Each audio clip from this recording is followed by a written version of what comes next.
Good morning সবাইকে। তা সকাল সকাল আমি একটা জিনিস তোমাদের সাথে শেয়ার করছি। সেটা হলো, কিছুদিন আগে আমি একটা বড় ভিডিও ছেড়েছিলাম, তা সেখানে আমি রাজমার রেসিপিটা তোমাদের সাথে পরে শেয়ার করব ভেবেছিলাম। তা সেটা করা হয়নি, তা সেইটারই আজকে শেয়ার করছি। তা আমি চিকেন রাজমার তরকারি করেছিলাম, তা কিভাবে করলাম তা চলো দেখতে থাকো।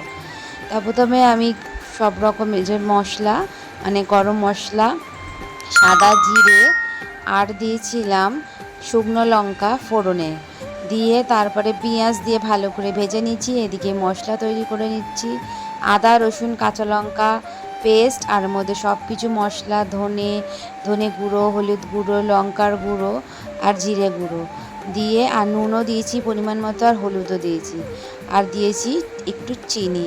আর তার মধ্যে দিয়েছিলাম, ওই পেঁয়াজের মধ্যেই দিয়েছিলাম চিকেন, দিয়ে ভালো করে নাড়াচাড়া করে চিকেনটা ভেজে রাখলাম। আর এখানটা হলো টমেটো আর কাঁচা লঙ্কা দিয়ে দিলাম 4খানা, যেহেতু বেশি ঝাল খাই না তাই।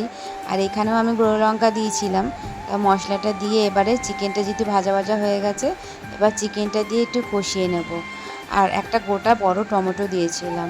আর চিকেনটা বেশ একটু সিদ্ধ হতে দিই, তাই জন্য ঢাকা দিয়ে রেখে দিলাম যতক্ষণ না জলটা শুকাচ্ছে ততক্ষণ। আর এদিকে প্রেশারে দিয়েছিলাম রাজমা আর আলু ছোটো ছোটো করে কেটে সিদ্ধ করতে। এটাও মোটামুটি সিদ্ধ হয়েই গেছে। বেশি রাজমা সিদ্ধ করলে ভাল লাগে না খেতে, কারণ হলো এরপরও আরও এই মশলা দিয়ে কষাতে হবে। আর দেখো মশলা থেকে তেল ছেড়ে গেছে। এরপরে দিয়ে দেবো মশলা, মশলা না, রাজমাটা দিয়ে দেবো। আর এখানে চিকেনটাও মোটামুটি সিদ্ধ হয়ে গেছে, রাজমা দিয়ে আবার সিদ্ধ করব। তা এখানে সুন্দরভাবে যেহেতু সব মশলা থেকে তেল ছেড়ে গেছে, তাই রাজমাটা আর আলুটা দিয়ে দিলাম, দিয়ে এবার ভালো করে নাড়াচাড়া করে নেব। আর রাজমা চাওয়াল খেতে কার কার ভালো লাগে সেটা কিন্তু অবশ্যই জানিও। তা প্রথমবার আমি চিকেন দিয়ে করলাম, ফার্স্ট টাইম ট্রাই করলাম, খেতে বেশ ভালোই হয়েছিল। আর দেখতে তো খুবই সুন্দর হয়েছে। তারপর রাজমাটা দিয়ে পরিমাণ মতো জল দিয়ে দিলাম।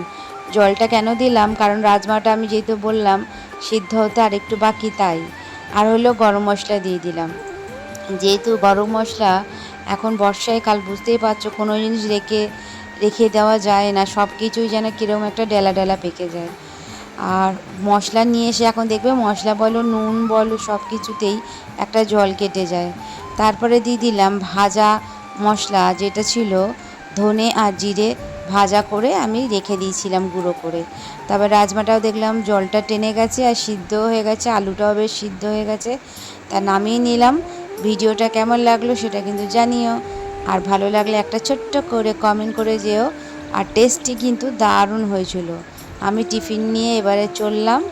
তা সবাইকে টাটা, আবার দেখা হচ্ছে নেক্সট ভিডিওতে।